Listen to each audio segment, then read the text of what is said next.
बिस्मिल्लाहिर्रहमानिर्रहीम। अस्सलाम वालेकुम रहमतुल्लाहि व बरकातुहू। मैं हूं हकीम नवीद और आप देख रहे हैं मेरा यूट्यूब चैनल हकीम नवीद। आज का नुस्खा बहुत ही अहम है जो कि जिस्म में गैर ज़रूरी मादों का इखराज करने के लिए इस्तेमाल किया जाता है।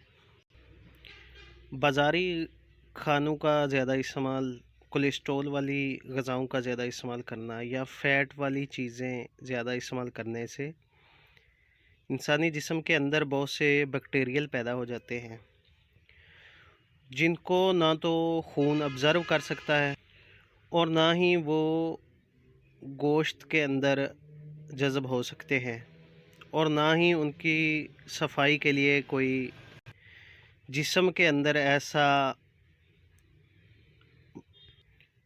विटामिन मौजूद होता है जो इन तमाम गैर ज़रूरी मादों का जिस्म से अखराज कर सके। तो ये नुस्खा उन तमाम गैर ज़रूरी मादों के अखराज के लिए बहुत ही मुफीद है जिनके जिस्म के अंदर होने से जिस्म में मुख्तलिफ़ तब्दीलियाँ रूनुमा होती हैं। जिस तरह गोश्त के अंदर गिल्टियाँ बनना, खून का ज़्यादातर अंजबाद होना यानी खून का कसरत से जमना और इसके ज़रिए दिल के वाल्व्स जो होते हैं उनका डिस्टर्ब हो जाना, ये तमाम मसाइल के आसान और फौरी हल के लिए ये नुस्खा आपको बताने जा रहा हूँ। तो इसका इस्तेमाल भी बताता हूँ। ये नुस्खा कहाँ से मिलेगा और इसको किस तरह तैयार किया जाएगा, ये सब आपको इंशाल्लाह इस वीडियो में मैं आपको बताऊँगा। अगर आप मेरे चैनल पर नए हैं तो मेरे चैनल को सब्सक्राइब भी करें और साथ बेल आइकॉन को भी दबा दें ताकि हर नया आने वाला नुस्खा आप तक पहुंच सके। तो ये नुस्खा ना सिर्फ़ गैर ज़रूरी मादों का इखराज करता है बल्कि इसके साथ आतशक का मर्ज़ भी इंशाल्लाह इस नुस्खे से रफ़ू हो जाता है। इसके अलावा ख़ारश, दादर, चंबल और बहुत सी ऐसी मूज़ी अमराज जो जिस्म के अंदर गैर ज़रूरी बैक्टीरियल पैदा होने से पैदा होती हैं, उनके लिए ये इंतहाई अहम है।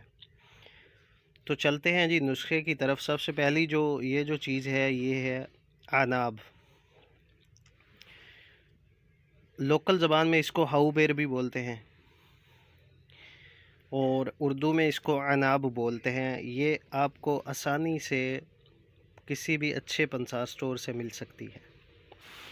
दूसरी चीज़ है जी ये मंडी बूटी इसको बोलते हैं, गुल मंडी बूटी। मंडी बूटी के ये फूल हैं, ये भी आपको पंसार की दुकान से मिल सकते हैं। दोनों चीज़ों को हम वज़न लेकर 50-50 ग्राम दोनों को लेकर 3 किलो पानी में रात को भिगो कर रख दें और सुबह को उसी पानी में पकाना शुरू कर दें। जब पानी आधा बच जाए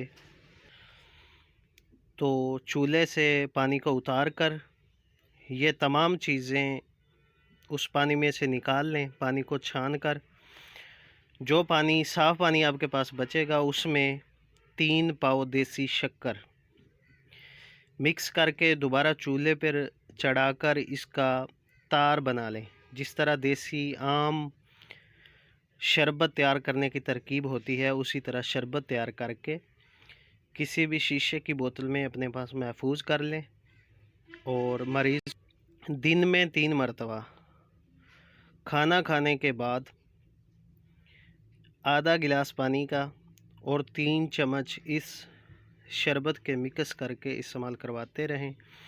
इंशाअल्लाह जितनी भी गैर ज़रूरी मादे आपके जिस्म में मौजूद होंगे उनके अखराज के लिए ये शरबत बहुत ही अक्सीर चीज़ है। इस्तेमाल करवाएं और दुआएं दें। तो मिलते हैं नेक्स्ट वीडियो में। अल्लाह हाफिज़।